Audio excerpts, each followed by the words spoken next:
Hello friends, welcome back to my YouTube channel Kittu के फंडे। तो क्लास 6 एनसीईआरटी साइंस की सीरीज़ में आज हम लेके आ रहे हैं चैप्टर नंबर 4। इससे पहले हमारे फर्स्ट 3 चैप्टर्स हमने इस प्लेलिस्ट में कवर किए हैं। उनको देखने के लिए आप मेरे चैनल की प्लेलिस्ट साइंस एनसीईआरटी चेक कर सकते हैं। वहाँ पे आपको तीनों चैप्टर्स का वीडियो जो है वो लिंक मिल जाएगा। और अब हम डिस्कस करने जा रहे हैं हमारा चैप्टर नंबर 4, जिसका नाम है सॉर्टिंग मटेरियल्स इनटू ग्रुप्स। इस चैप्टर की हेडिंग से हम समझ सकते हैं कि मटेरियल्स को ग्रुप्स में सॉर्ट करना है। तो इस चैप्टर में क्या क्या है वो हम अब डिस्कस करने जा रहे हैं। Objects are things around us.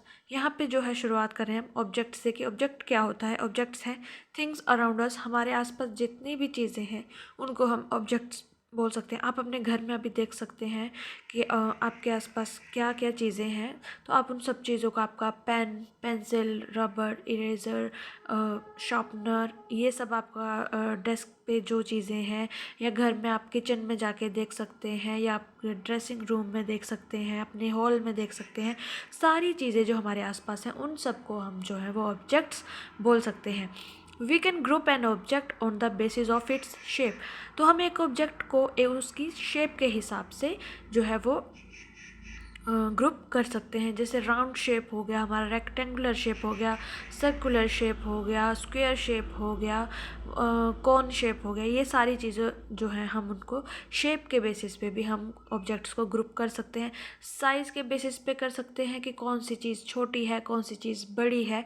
And also what type of material used in it, जिसके बारे में हमने चैप्टर की हेडिंग में पढ़ा, मटीरियल। तो हम यहाँ साथ में ये भी देखते हैं कि कोई भी ऑब्जेक्ट जो है वो किस मटेरियल से बना है, उसके बेसिस पे भी हम जो है वो ऑब्जेक्ट्स को ग्रुप कर सकते हैं। अब लिखा है an object is made of a single material और made of many type of materials. कोई ऑब्जेक्ट जो है वो सिंगल ही मटेरियल से बना होता है और किसी में बहुत सारा जो है वो मटेरियल यूज़ किया होता है। तो हम जैसे एक पेन का ले लेते हैं। अगर पेन में आप देखें तो बाहर से आपको प्लास्टिक का कवर भी मिल जाएगा और हो सकता है आपको स्टील का कवर भी मिले। उसके अंदर रिफ़िल होता है, तो रिफ़िल जो है वो उसके अंदर इंक जो है वो लिक्विड मटेरियल होता है और बाहर से उसको प्लास्टिक लगा होता है, और निब जो है उसकी वो स्टील की बनी होती है। तो इस तरीके से वो एक ऑब्जेक्ट, सिंगल ऑब्जेक्ट तो सिंगल पेन ही है, लेकिन उसमें जो है वो मटेरियल देखो कितनी तरह का आपको यूज़ किया हुआ है उसमें। तो इस बेसिस पे हम बोल सकते हैं कि ऑब्जेक्ट या तो कई बार सिंगल ही मटेरियल का बना होता है और कई बार वो मैनी टाइप ऑफ मटेरियल्स का बना होता है। अब आगे लिखा है how do we choose a material to make an object. A material is chosen to make an object depending on its properties and purpose for which object is to be used। अब यहाँ पे बोला है कि हमें किसी object को बनाने के लिए जो है हमें किसी ऑब्जेक्ट को बनाने के लिए जो है वो कौन सा मटेरियल यूज़ करना है, ये हम जो है वो कैसे सॉरी कौन सा मटेरियल हमने यूज़ करना है। तो ये हम देखते हैं उसकी प्रॉपर्टी से कि किसी भी मटेरियल की क्या प्रॉपर्टी है। और हम साथ में ये भी देखते हैं कि हम जो ऑब्जेक्ट बनाने जा रहे हैं उसका जो है वो काम क्या है, हमने उसमें से मतलब हमने उस ऑब्जेक्ट को किस काम के लिए यूज़ करना है। जैसे हमारी एनसीईआरटी बुक में एग्जाम्पल भी दे रखा है कि अगर हमें एक गिलास बनाना है तो ऑब्वियस है कि हम उसमें कुछ ना कुछ जो है वो लिक्विड जो है मटेरियल उसको जो है वो होल्ड करना चाहेंगे। जैसे उसमें पानी डालना चाहेंगे, चाय, कॉफ़ी या मिल्क, जो कुछ भी है हम उसमें डालना चाहेंगे। तो हमें ये है कि वो जो है वो लिक्विड जो है वो उस मटेरियल के थ्रू पास ना हो जाए। तो उसमें जैसे हम लिख देंगे कि हम या तो कप जो है कई बार प्लास्टिक का होता है या स्टील का होता है या फिर ग्लास का होता है। लेकिन अगर हम एक पेपर वाला कप बना देते हैं, वैसे आजकल पेपर मटेरियल कप भी यूज़ हो रहे हैं लेकिन वो स्पेशल टाइप ऑफ पेपर होता है। लेकिन अगर हम जैसे हमारा कॉपी में यूज़ पेपर हो रहा है, अगर हम उससे अगर हम एक कप बना देंगे तो वो जो है वो लिक्विड को हैंडल नहीं कर पाएगा, उसको उसको होल्ड नहीं कर पाएगा। तो इसलिए हम यहाँ पे चेक करते हैं कि ऑब्जेक्ट हमारा किस काम के लिए यूज़ होना है, तो उसी के बेसिस पे जो है वो हम यहाँ पे मटेरियल चूज़ करते हैं। तो हम यहाँ पे अब डिस्कस करने जा रहे हैं एक ऑब्जेक्ट की प्रॉपर्टीज़, जिसमें यहाँ पे जो हम थोड़ी सी ही प्रॉपर्टीज़ डिस्कस कर रहे हैं। अगली क्लासेस में या अगले आप लेवल पे, हाई लेवल पे आप बहुत सारी प्रॉपर्टीज़ जो है उनको हम डिस्कस करेंगे। तो प्रॉपर्टीज़ ऑफ मटेरियल, जो बेसिक प्रॉपर्टीज़ हैं मटेरियल की वो क्या है हमारी? अपीयरेंस, हार्डनेस, सोल्यूबल और इनसोल्यूबल, ऑब्जेक्ट्स में फ्लोट और सिंक इन वाटर, ट्रांसपेरेंसी। तो यहाँ पे जो है हमारे इस चैप्टर में 5 बेसिक प्रॉपर्टीज़ जो है वो मटेरियल की डिस्कस की हुई हैं। हम इन पांचों की पांचों प्रॉपर्टीज़ को एक वन बाय वन जो है हम इसको डिस्कस करेंगे। तो फर्स्ट प्रॉपर्टी है हमारी अपीयरेंस। तो materials usually look different from each other. यहाँ पे अपीयरेंस की बात हो रही है तो हम ये देखते हैं कि वो कोई भी ऑब्जेक्ट है हमारा या कोई मटेरियल है वो कैसा दिख रहा है।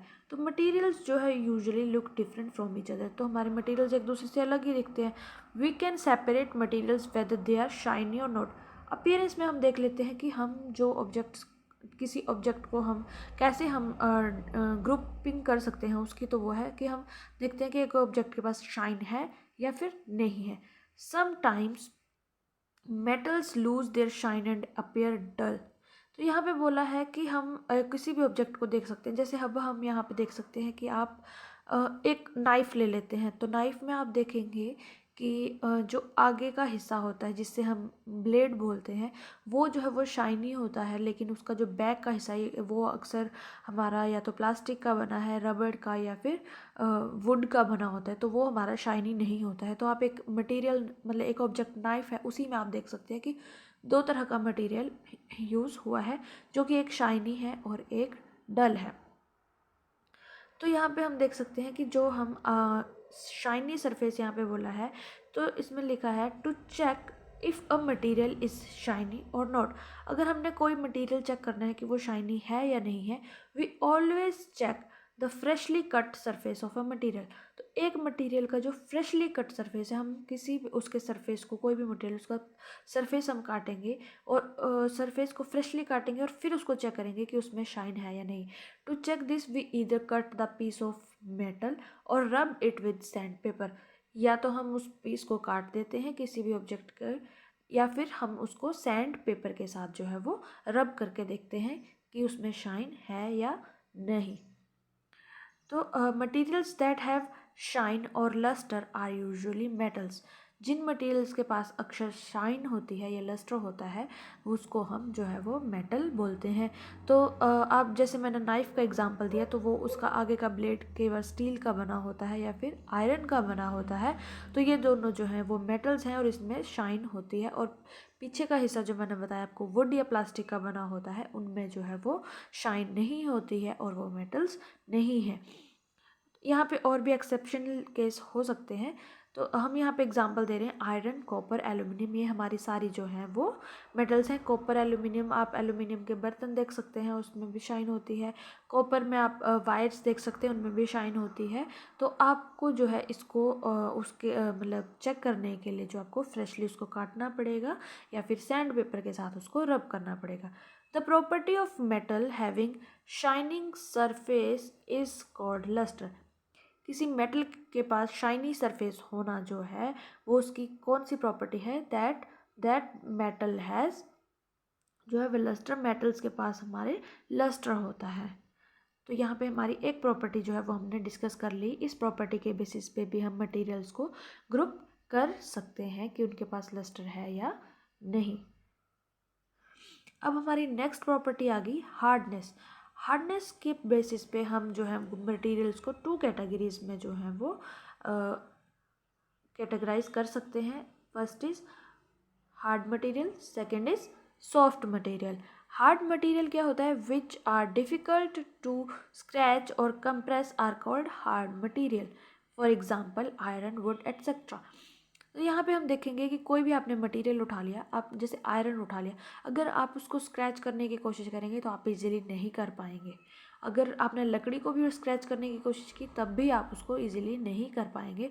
आपको थोड़ी ज़्यादा मेहनत करनी पड़ेगी और आप उनको कंप्रेस भी नहीं कर पाएंगे। अगर आप उसको अपनी हथेली से दबाने की कोशिश करेंगे तो आप इन दोनों मटेरियल्स को जो है वो कंप्रेस नहीं कर पाएंगे, इसलिए इसे कहते हैं हम हार्ड मटेरियल।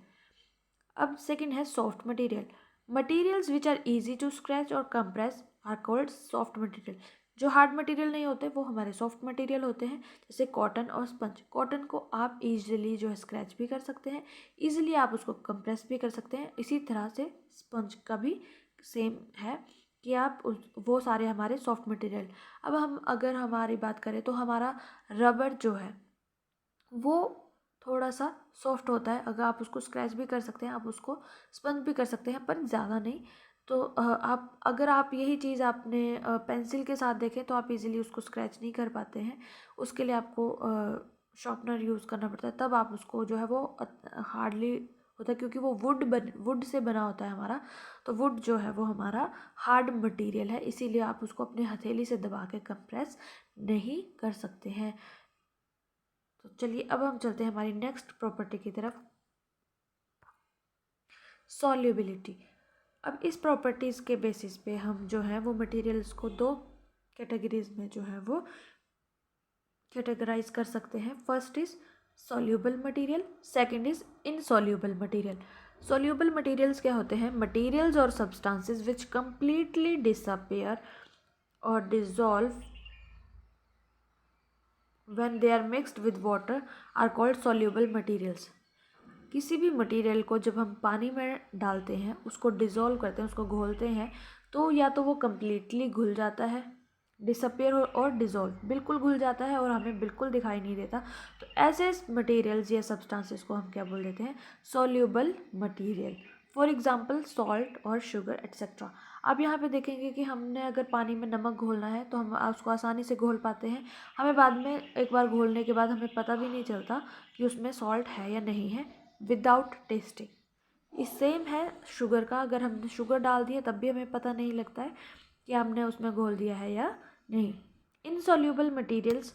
अब मटेरियल्स और substances which do not disappear और dissolve when they are mixed with water are called insoluble materials. For example oil, sand etcetera. अब कुछ मटेरियल्स हैं हमारे जिनको हम घोलते हैं लेकिन फिर भी वो नहीं घुल पाते हैं, वो फिर भी अपने आप को सेपरेट ही रखते हैं। तो ऐसे जो चीज़ें, जैसे हमने ऑयल है, पानी में अगर हमने ऑयल डाल दिया तो ऑयल आप देखेंगे कि ऊपर ही रह जाएगा और हमारा जो है पानी जो है वो नीचे रह जाएगा। सैंड को अगर हम घोलेंगे तो वो पानी में घुलेगा ही नहीं, वो नीचे बैठ जाएगा पानी में और वो घुलेगा नहीं। तो इस तरीके से हम जो है ऑब्जेक्ट्स को जो है, आप डिफरेंट ऑब्जेक्ट्स आप ट्राई कर सकते हैं कि आप कौन कौन सा ऑब्जेक्ट है जो, अब आप जैसे सिंपल ऑब्जेक्ट उठा लिया, अगर आपने एक बॉल उठा ली, तो अगर आप प्लास्टिक की गेंद उठाएंगे तो वो पानी में ऊपर ही रह जाएगी, वो भी नहीं मिक्स होगी, और अगर आपने नीडल डाल दी तो वो नीचे चली जाएगी। तो आप बहुत सारी चीज़ें देख सकते हैं, अगर आपने लेमन जूस डाला तो वो घुल जाएगा पानी में। अब डिफरेंट जो चीज़ें हैं आप उनको जो है वो उनके साथ एक्सपेरिमेंट कर सकते हैं कि वो सॉल्यूबल है या फिर इनसॉल्यूबल है।